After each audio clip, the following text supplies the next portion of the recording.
మొటిమల గుంతల గురించి అందరూ ట్రీట్మెంట్స్ చెప్తూ ఉంటారు. కానీ మొటిమల గుంతలు ఎలా ఫార్మ్ అవుతాయి? ఏ విధంగా అసలు కొల్లాజెన్‌లో డిస్ట్రక్షన్ అనేది జరుగుతుంది? అసలు కొల్లాజెన్ డిస్ట్రక్షన్ మళ్ళీ రీజనరేషన్ కాదా? అసలు మాలిక్యులర్ పాత్‌వేస్ తోటి ఎటువంటి ప్రాబ్లమ్స్ ఉంటాయి? వీటన్నిటి గురించని నేను మీకు ఇవాళ వివరిస్తానండి. నేను మీ doctor Raj Kireet, Celesti skin laser and hair clinic, Jubilee Hills, LB Nagar, Kokapet మరియు సన్ సిటీలో chief and founder, senior dermatologist and hair transplant సర్జన్‌గా ప్రాక్టీస్ చేస్తున్నానండి.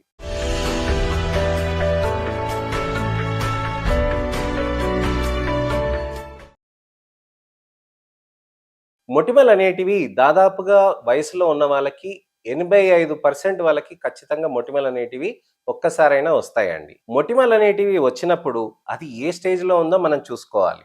అది కొద్దిగంతనే ఉందా? స్కిన్‌లో కొద్దిగా డ్యామేజ్ చేసి ఎళ్ళిపోయిందా? మనం చూసుకుంటాం. కానీ 30% మంది ఇంతమందిలో 85% మందిలోకెళ్ళి 30% మందికి ఖచ్చితంగా అవి మొటిమల గుంతల్లాగా మారిపోతూ ఉంటాయి. ఏ గ్రేడ్‌లో మారిపోతున్నాయనేది మనం అర్థం చేసుకోవాలండి. కొద్దిగంత మారుతుందా? ఎక్కువగా మారుతుందా అని. కొంతమందికి 30% మందికి దాంట్లో ఒక 10% మందికి విపరీతమైన యాక్నే స్కారింగ్ తోటి అయిపోతూ ఉంటుందన్నమాట. అసలు యాక్నే స్కారింగ్ అనేది ఎందుకొస్తుంది? ఇంత శాతం మందికి పాపులేషన్‌లో ఉన్న వాళ్ళకి ఎంతమందికి ఇంత ప్రాబ్లమ్ ఎందుకొస్తుంది? చాలా ఇబ్బందికరమైన ప్రాబ్లమ్ యాక్నే స్కార్స్. ఎందుకంత ఇబ్బందికరం యాక్నే స్కార్స్ అనంటే ఒక్కరి కాన్ఫిడెన్స్ లెవెల్స్ అనేది తగ్గిపోతూ ఉంటుందండి. నలుగురితో వెళ్ళాలన్నా కానీ, ఎక్కడైనా కలవాలన్నా కానీ, వాళ్ళు ఫస్ట్ మన ముఖాన్నే చూస్తారు కదా అని అడుగుతూ ఉంటారు. యెస్, ముఖాన్నే చూస్తారు మరి. కళ్ళలో కళ్ళు పెట్టైనా మాట్లాడతారు. లేదంటే ముఖం చూస్తూ అయినా మాట్లాడుతూ ఉంటారు. సహజం కదండీ! అలాంటప్పుడు మన చర్మంలో గుంతలు గాని, మరకలు కానీ ఉన్నాయనంటే నేచురల్లీ అటుదిక్కే అటెన్షన్ ఎళ్తూ ఉంటుంది కదా! అప్పుడే వాళ్ళకి కాన్ఫిడెన్స్ లెవెల్స్ అనేటివి తగ్గుతూ ఉంటాయి. అద్దం ముంగట కనీసం 10 నిమిషాలు టైమ్ స్పెండ్ చేస్తూ ఉంటారు కొంతమంది. మొటిమల గుంతల్ని ఏ విధమైన సీరమ్స్ వాడుకోవాలని ఆలోచిస్తూ ఉంటారు. ఇన్‌ఫ్లుయెన్సర్స్ చెప్తూ ఉంటారు. మధ్యలో ఒక వీడియో వచ్చిందండి. ఇలా తీసుకొని ఒక కీర లాంటిది ఒక ముక్క తీసుకొని దాన్ని మొత్తం అంతా రుద్దేసినాక, అది ఇలా వాష్ చేసేసినాక మొత్తం మొటిమల గుంతలు కూడా మాయమైపోయినాయని ఆ వీడియో చూపించారు. అది అంతా ఫిల్టర్స్ అండి. ఫిల్టర్స్ తోటి పెట్టి మనకలా చూపిస్తే నేచురల్‌గా మనకి మొటిమల గుంతలు పోయినాయి కదా అని అనుకుంటూ ఉంటాం. ఇలాంటి అపోహలనేటివి కరెక్ట్ కాదండి. మొటిమల గుంతలనేటివి మనం అవాయిడ్ చేయొచ్చు. ఎలా అవుతున్నాయి? అసలు మనకి ఎలాంటి ప్రాబ్లమ్స్ తోటి మనకి మొటిమల గుంతలొస్తున్నాయనేది మనం తెలుసుకుంటే, దాని ప్రివెన్షన్ అనేది మనం చేయవచ్చనమాట.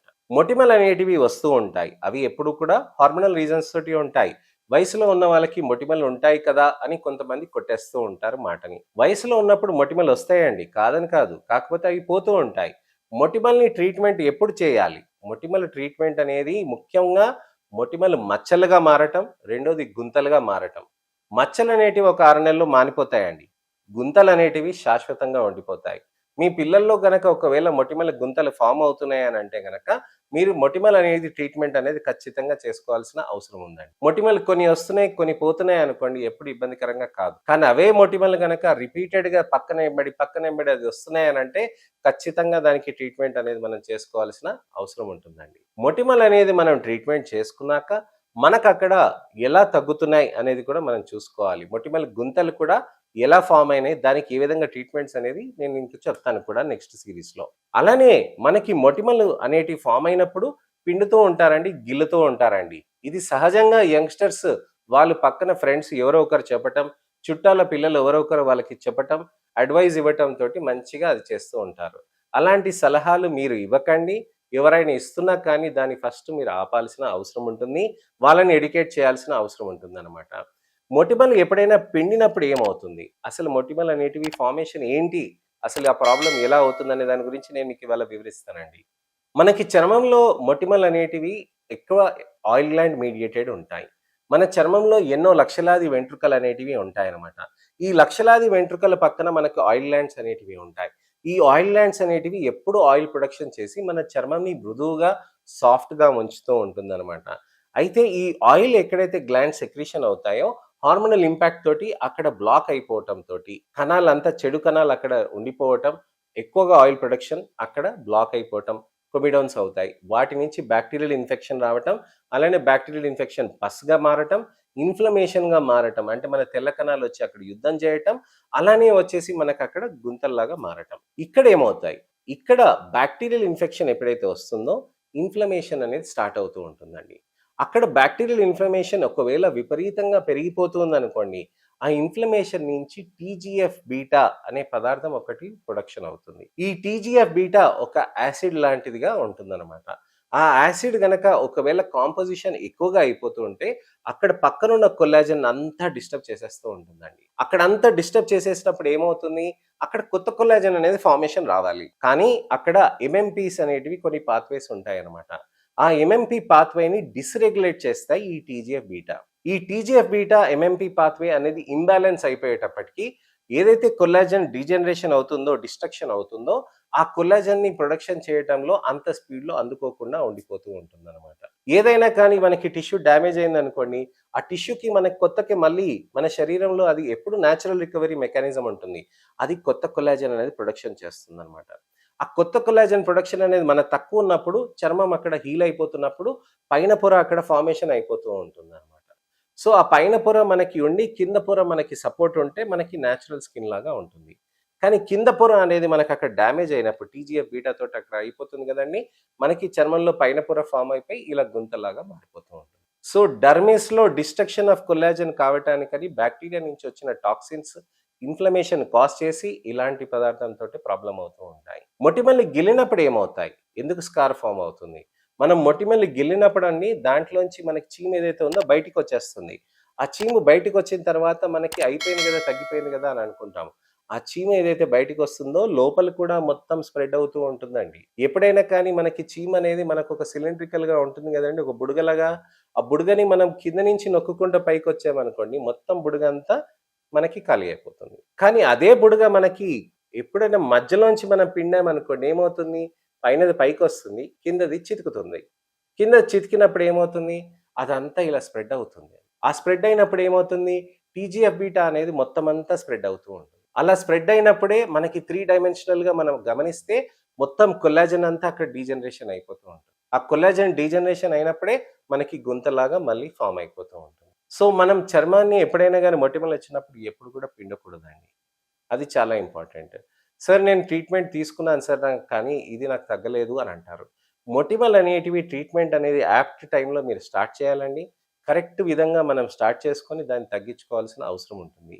మొటిమలనేటిది కేవలం చర్మ వ్యాధి కాదండి. దానికి హార్మోనల్ రీజన్స్ కూడా ఉండవచ్చనమాట. దానికి తగ్గట్టుగా కూడా మనం అది చేసుకుంటూ ట్రీట్మెంట్ అనేది చేసుకోవాల్సిన అవసరం ఉంటుంది. సార్ మొటిమలనేటివి వచ్చాయి. మనం అలా ట్రీట్మెంట్ మనం ఎందుకు ఎర్లీగా స్టార్ట్ చేసుకోవద్దని చాలామంది ఆలోచిస్తూ ఉంటారు. ట్రీట్మెంట్ అనేది మనం ఎప్పుడు కూడా మొదలుపెట్టుకుంటే మనకి మంచి రిజల్ట్స్ అనేటివి ఉంటాయండి. మొటిమలనేటివి కూడా మనకి తగ్గడానికని కార్బన్ లేజర్ పీల్స్ ఉంటాయండి, యాక్నే పీల్స్ ఉంటాయి, టాబ్లెట్స్ ఉంటాయి, అనేక రకమైన క్రీమ్స్ ఉంటాయి, సీరమ్స్ ఉంటాయి. ఇవన్నీ వాడుకోవచ్చండి. సో, మొటిమల గుంతలు ఫార్మ్ అయినాక మనం ఏం చేస్తాం సార్ అని అంటారు.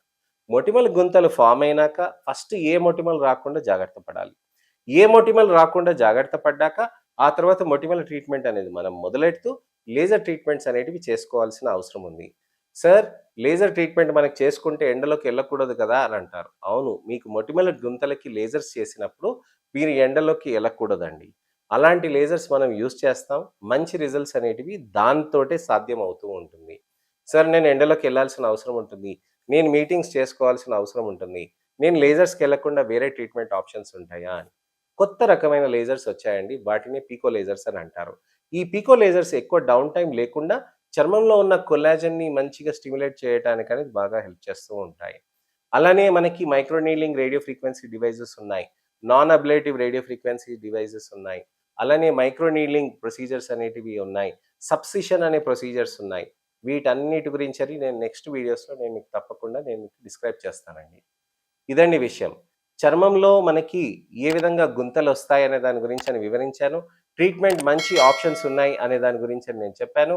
ప్రివెన్షన్ ఎలా చేసుకోవాలి, ఎలాంటి తప్పులు చేయకూడదనేది నేను మీకు చెప్పానండి. సో, మొటిమలు ఎప్పుడైనా వచ్చాయనంటే ఖచ్చితంగా మనం ట్రీట్మెంట్స్ అనేటివి తీసుకోవాలండి.